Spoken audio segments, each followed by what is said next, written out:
There is a little-known fact. The Tudor dynasty, renowned for names such as Henry VIII and Elizabeth Thirst, once stood on the brink of collapse after less than 15 years of existence. In its fragile early days, that throne was threatened not by a mighty foreign army, but by ordinary people within England itself. A group of poor peasants, craftsmen, and fishermen from the distant land of Cornwall decided to rise and challenge royal authority. And what sends shivers down the spine is that they advanced all the way to the gates of London, just one step away from altering the course of English history entirely. This is not a story of grand battles with knights in shining armor or of glorious naval victories. This is a story of the people's fury, of an uprising that seemed small but became a true nightmare for Henry VII, the founding king of the Tudor dynasty. Had he hesitated for even a moment, had he shown weakness, that fledgling dynasty might have disappeared right there at Blackheath in 1497. Welcome back to Channel History.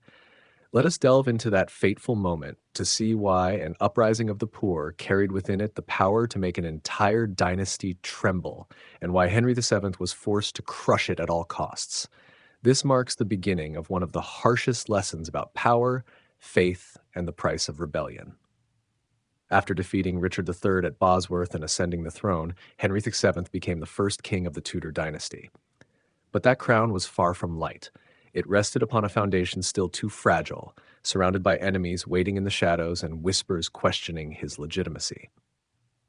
Henry knew that even the smallest upheaval could shake the power he had just won with blood. In that context, a decision that seemed simple ignited a storm. To prepare for war with Scotland, Henry raised taxes across the kingdom. For the people of Cornwall in the far southwest, this was an injustice. They lived far from the northern battlefront, had nothing to do with that war, yet still bore the heavy tax burden. Frustration built into anger, and anger turned into action. From small villages, ordinary folk, peasants, craftsmen, fishermen decided to rise. Remarkably, they were not led by some celebrated general or nobleman, but by a blacksmith named Michael on Guff and a lawyer named Thomas Flumank. It was they who turned scattered resentment into a full-scale march, spanning hundreds of kilometers, straight toward London. That crowd sought not only justice for themselves, but carried a greater ambition, to challenge a dynasty that had yet to take root. And out of that seemingly hopeless fury arose one of Henry VII's greatest trials. On June 17, 1497, at Blackheath on the outskirts of London, the air was thick with tension. On one side stood the vast rebel host stretching for miles, Cornish men carrying hopes of reclaiming justice. They had marched tirelessly, passed through countless villages, and fanned the flames of resistance ever higher. Their number, reaching 15,000, gave them faith that the strength of the many could change destiny. But that faith was soon put to a cruel test. Facing them was Henry VII's royal army, some 25,000 strong, well-trained and fully armed. These were no longer uncoordinated commoners, but a disciplined force hardened by war. When the two sides met, the imbalance was plain. The rebels had courage, but lacked organization. They had rage, but no strategy. And on the battlefield, those differences marked the fragile line between life and death. As the war drums thundered, Blackheath shook. The royal army charged, swords and spears gleaming, ranks tight and unyielding. At first, the rebels resisted fiercely, but within moments, chaos consumed them. Spears were shattered, lines were torn apart, small groups were encircled and cut down.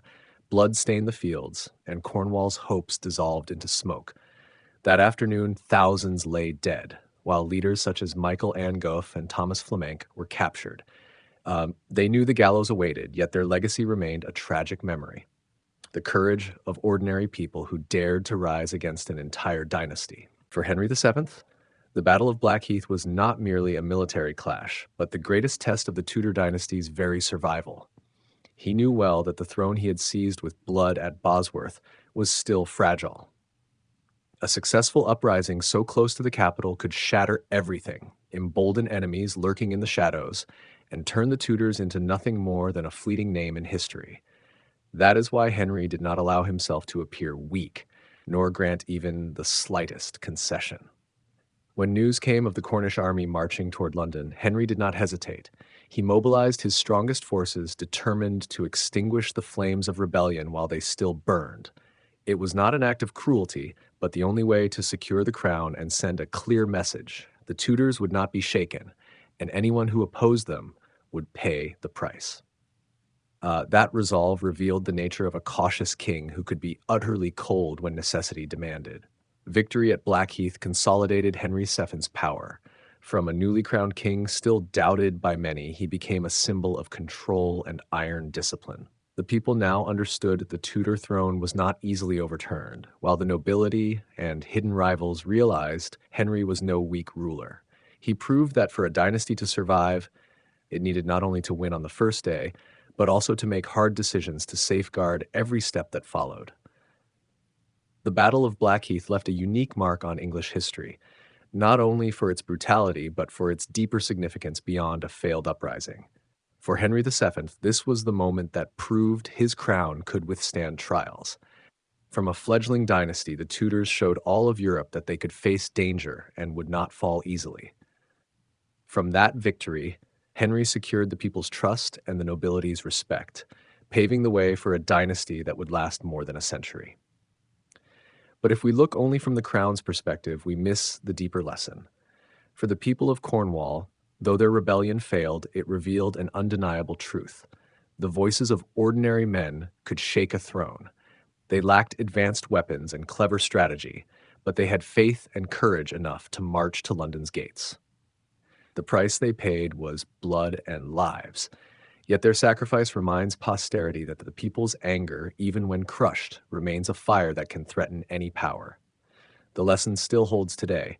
Numbers alone cannot bring victory without organization and leadership, but the will and longing for justice, even in defeat, leave a powerful imprint on history. Blackheath, therefore, was not only Henry VII's triumph, but also a testament to the hidden strength of common people when they dare to rise for what they believe in. The Battle of Blackheath in 1497 ended not only with Henry VII's victory, but also with a stern warning to all who might challenge the Tudor throne.